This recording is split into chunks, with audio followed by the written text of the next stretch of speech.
Penyidik Polda Metro Jaya telah memeriksa Presiden ke-7 Republik Indonesia Jokowi dan menyita ijazah SMA dan S1 milik Jokowi. Hari ini penyidik juga memeriksa sejumlah relawan Jokowi yang juga pelapor Roy Suryo CS di kasus ijazah palsu Jokowi. Lalu apakah polisi akan segera menetapkan tersangka dalam kasus ini? Kita bahas bersama dua narasumber di studio. Ada penyidik ijazah Jokowi, Roy Suryo. Selamat petang, Bung Roy. Petang. Sehat-sehat. Dan juga ada Ketua Umum Solidaritas Merah Putih, Bapak Silvester Matutina. Selamat sore, petang. Sore, Bang. Sehat-sehat. Nah, sebelum tadi masuk ke 11 triliun yang mengutip dari Bang Mas Roy Suryo, apa saja pemeriksaan yang tadi dilakukan oleh penyidik di Polda Metro Jaya Jakarta, Pak Silvester? Ya, terima kasih. Jadi tadi pagi jam 10 sampai kurang lebih saya keluar jam 3 sore.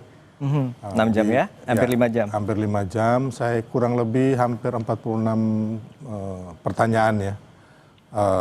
Kebanyakan pertanyaan sama waktu saya diminta jadi saksi pelapor oleh Pradi Bersatu di Polres Jakarta Selatan.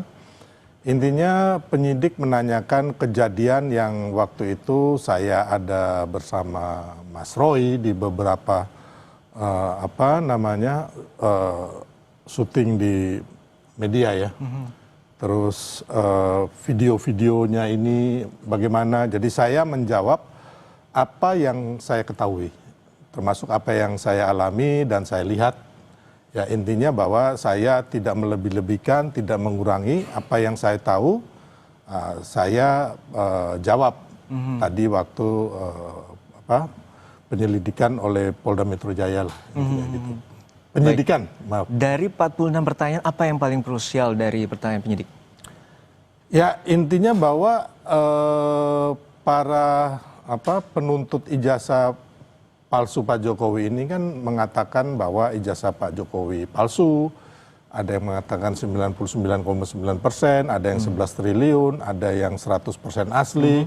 Ya saya yang ditanyakan itu ya saya jawab. Kejadiannya kapan gitu, waktunya kapan, jamnya kapan, ya kan. Jadi bahwa saya mendengar langsung gitu loh, itu yang saya jawab. Baik, artinya klarifikasi atas temuan dan juga apa yang diteliti atau dilihat oleh pihak pelapor. Baik, kita ke Mas Roy. Mas Roy, ya. Pak Jokowi sudah diperiksa, ya. Kemudian ijazahnya juga sudah disita. Emang udah disita benar? Mana berita acara penyitaannya? Belum. Nah, artinya ini kan menuju tahap penyidikan tadi yang dibilang bahwa nanti juga akan ada penetapan tersangka. Dan juga saat ini seperti apa? Apakah Mas Roy Suryo dan kawan-kawan akan menuntut adanya gelar perkara khusus? Gini, yang pertama katanya sudah disita. Kalau disita, biasanya kalau orang biasa ya, kan katanya dia mengaku udah orang biasa. Biasanya polisi itu mengeluarkan, ini loh berita acara penyitaannya.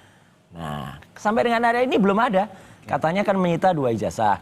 Ijazah SMA sama ijazah S1 UGM. Kalaupun tidak berani menunjukkan ijazahnya yang SMA ataupun yang Universitas UGM, tunjukkan berita acara penyitaannya. Itu baru jujur dan polisi akan mendapatkan kepercayaan masyarakat.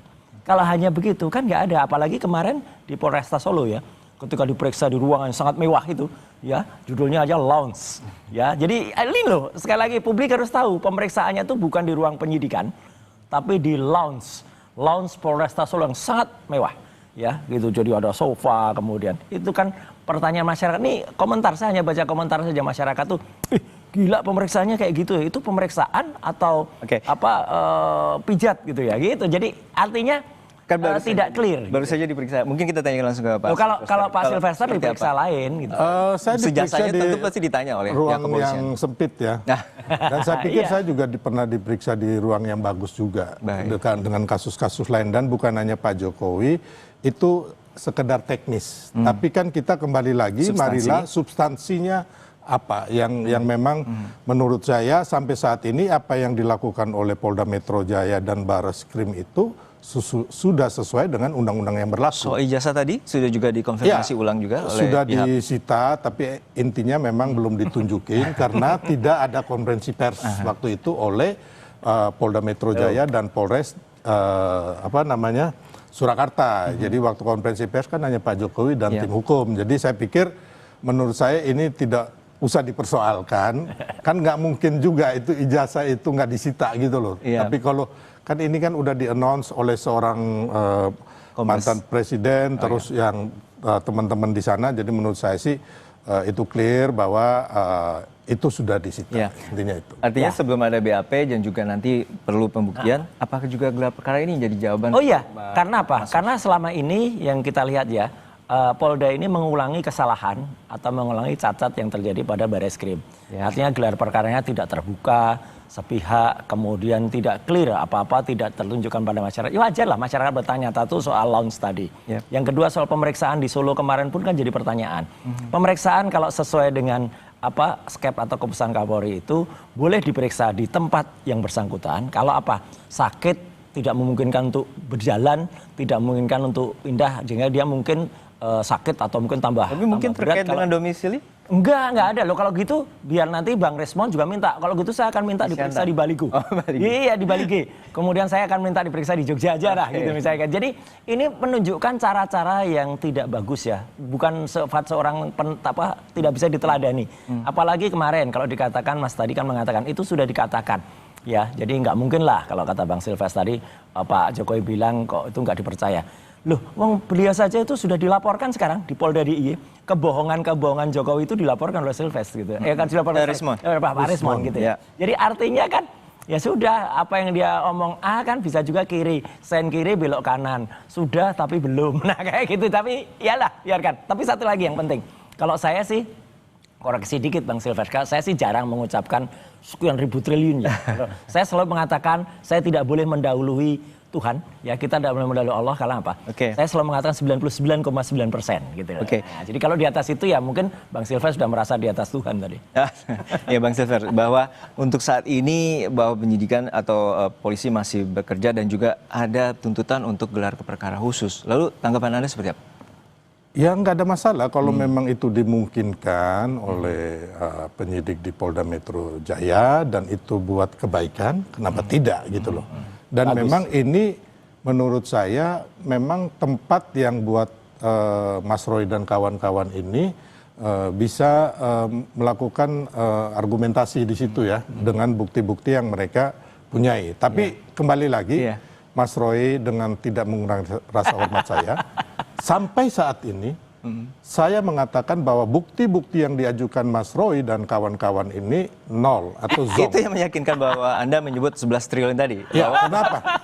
Karena gini, Bang, jadi intinya yang diteliti oleh Mas Roy dan kawan-kawan ini hanya satu potong foto yang ada di media sosial atau digital. Digital, bukan asli gitu ya? Bukan asli, bukan original, bukan analog, yang seperti diteliti oleh laboratorium forensik Mabes Polri. Analognya nggak berani keluar. Jadi gini, dan makanya Mas Roy, apabila Anda mau menuduh orang ijazah palsu, Anda harus punya bukti ini dulu. Artinya yang jangan sampai suruh Mabes Polri yang nyari buktinya. Ini kan repot gitu. Artinya jadi ijazahnya udah ada. Face comparison terus kemudian nggak bisa, karena yang diteliti itu adalah digital gitu loh, bukan ijazah palsu yang asli atau ijazah asli yang asli. Nah, ini yang saya bilang tadi ya kan, bahwa tidak dibenarkan gitu karena memang untuk fotokopi ya kan, untuk jadi alat bukti di pengadilan bisa apabila ada pencocokan dengan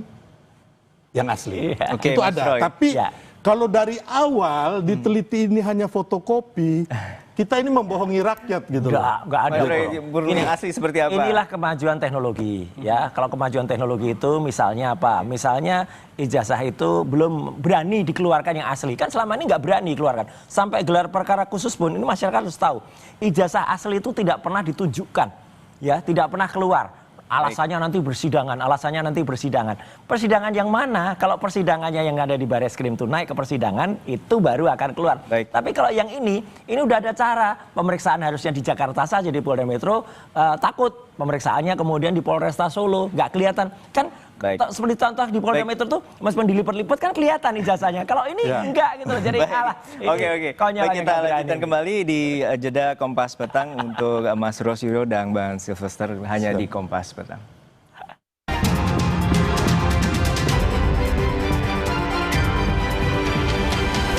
datang terkait dengan pembahasan tudingan ijazah palsu Jokowi, dan saat ini kami masih bersama dengan Bang Silvester Matutina dan juga Mas Rolf Suryo. Kami menuju ke Bang Silvester terlebih dahulu terkait dengan tadi pertanyaan dari pihak penyidik, ada 46 pertanyaan dan salah satunya berdasarkan laporan adanya nama Abraham Samad juga masuk di sana. Apakah itu juga masuk dalam bagian pelaporan Anda?